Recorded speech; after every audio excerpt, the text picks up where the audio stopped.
Bismillahirrahmanirrahim. Assalamualaikum warahmatullahi wabarakatuh. Kami dari kelas 11 MIPA 4 kelompok 2 akan mempresentasikan tentang jenis-jenis koloid. Adapun kelompok 2 yaitu saya Dava Dharma Atmamijaya absen 5. Saya Dimas Ferry Saputra absen 6. Saya Emir Abid Ori Zabidika absen 7. Saya Firdausi Akmaliyah absen 8. Saya Firzana Fia Inita Putri absen 9. Saya Hanifah Putri Aryani absen 10. Dan saya Muhammad Nabil Firdausi absen 11. Iya. Jenis-jenis koloid. Koloid adalah campuran jenis heterogen yang terdiri atas 2 atau lebih zat yang ukuran partikelnya 1 sampai 100 nanometer. Partikel ini tersebar atau terdispersi secara merata dalam sebuah medium pada zat lain. Adapun beberapa jenis koloid yaitu 1.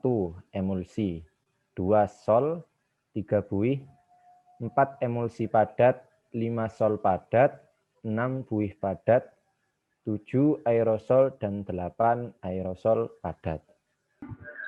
1. Emulsi. Emulsi merupakan suatu sistem dispersi di mana salah satu fase dispersi dalam fase lainnya dengan adanya suatu zat pengemulsi.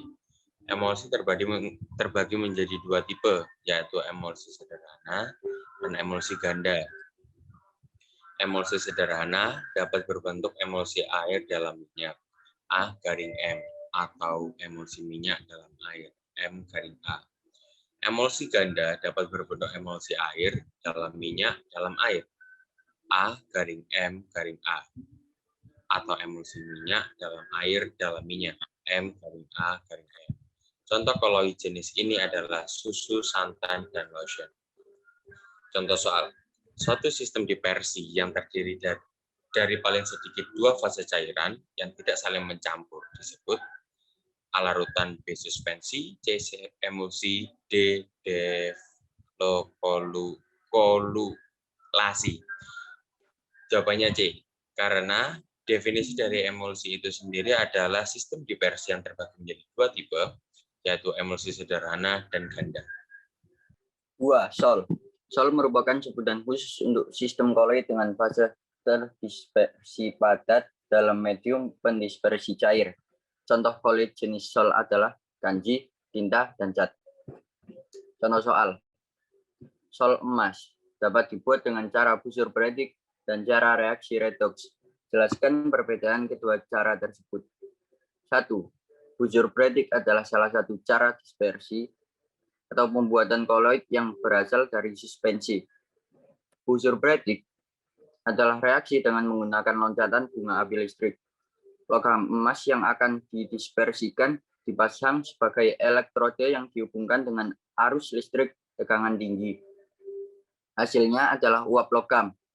Nah, uap logam yang terbentuk di dalam medium dispersi tersebut akan menyublim dan membentuk partikel halus, yakni sol emas. 2. Reaksi redoks adalah salah satu cara kimia atau menggunakan reaksi kimia. Reaksi redoks adalah reaksi dengan perubahan bilangan oksidasi pada sol emas. Reaksi redoks akan mereduksi larutan garam pada emas menggunakan reduktor non-elektrolit. Contohnya ialah formaldehid. 3. Buih. Buih merupakan jenis koloid di mana fase terdispersinya berupa gas, sementara medium pendispersinya berupa zat cair. Contoh koloid jenis buih adalah sabun dan deterjen. Contoh soal. Perhatikan beberapa koloid berikut ini. 1. Deterjen, 2. Susu, 3. Mentega, 4. Cat. Manakah yang termasuk koloid jenis buih? Jawabannya adalah deterjen. Karena deterjen terdiri dari fase terdispersi gas dan pendispersinya zat cair atau buih. Yang keempat adalah emulsi padat. Salah satu jenis koloid adalah jenis koloid emulsi padat dengan medium pendispersi atau pelarutnya padat dan zat terdispersi atau terlarutnya cair. Adapun contoh emulsi padat yaitu mutiara, keju, mentega, dan jeli. Contoh soal, jeli termasuk dalam dispersi. Dan mengapa? Jawabannya adalah jeli termasuk dispersi atau larutan koloid.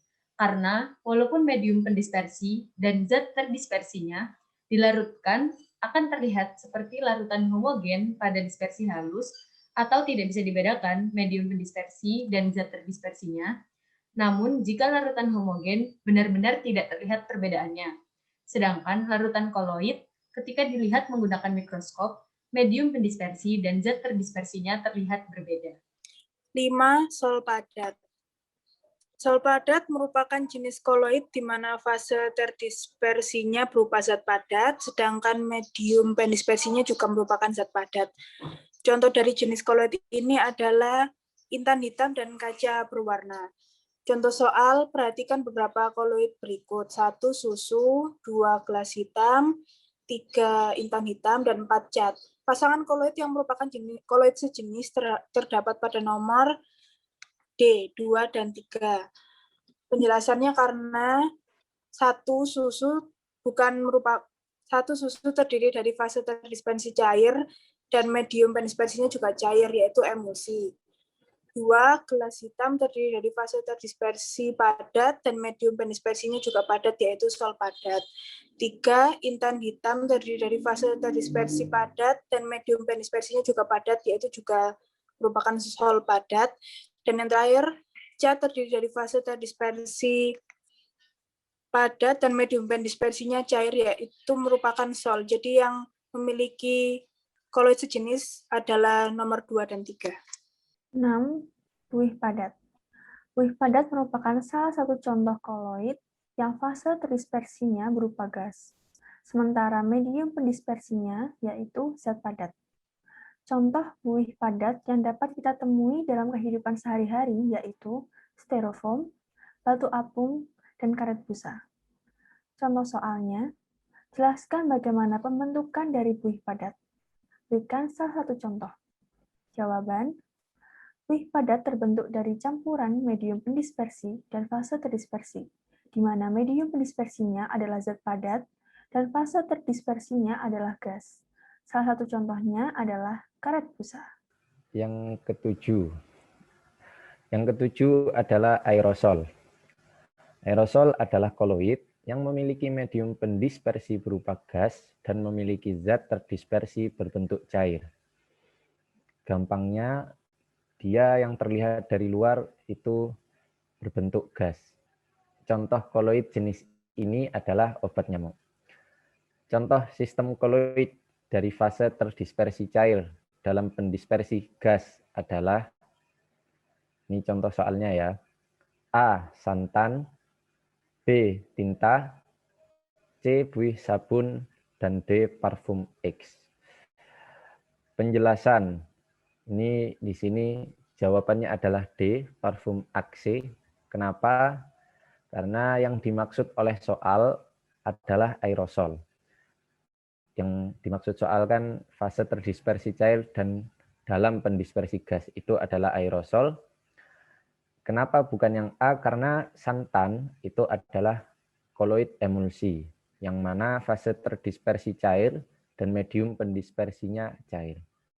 Yang B juga salah karena tinta adalah sol, yang mana fase terdispersi padat dan medium pendispersinya cair. Yang C juga salah karena buih sabun adalah buih, yang mana fase terdispersinya gas dan medium pendispersinya cair. Jadi jawabannya yang D, karena parfum X adalah aerosol, di mana fase terdispersinya cair dan medium pendispersinya gas. 8. Aerosol padat. Aerosol padat merupakan jenis koloid di mana fase terdispersinya berupa zat padat dan medium pendispersinya berupa gas. Contoh aerosol padat adalah asap kendaraan, asap rokok, dan asap pabrik. Contoh soal, perhatikan beberapa koloid berikut. 1. Mutiara, 2. Asap, 3. Kabut, 4. Debu. Manakah yang termasuk aerosol padat? Jawabannya adalah C, 2 dan 4. Penjelasannya karena nomor 1, mutiara, terdiri dari fase terdispersi cair dan medium pendispersi padat atau emulsi padat. Sedangkan nomor 2, asap, terdiri dari fase terdispersi padat dan medium pendispersi gas, yaitu aerosol padat. Nomor 3, kabut, terdiri dari fase terdispersi cair dan medium pendispersi gas, aerosol cair. Dan terakhir nomor 4, debu, terdiri dari fase terdispersi padat dan medium pendispersi gas, aerosol padat. Oleh karena itu, jawabannya adalah yang C, 2 dan 4. Demikianlah presentasi tentang jenis-jenis koloid dari kami kelompok 2, 11 MIPA 4. Sekian, terima kasih. Wassalamualaikum warahmatullahi wabarakatuh.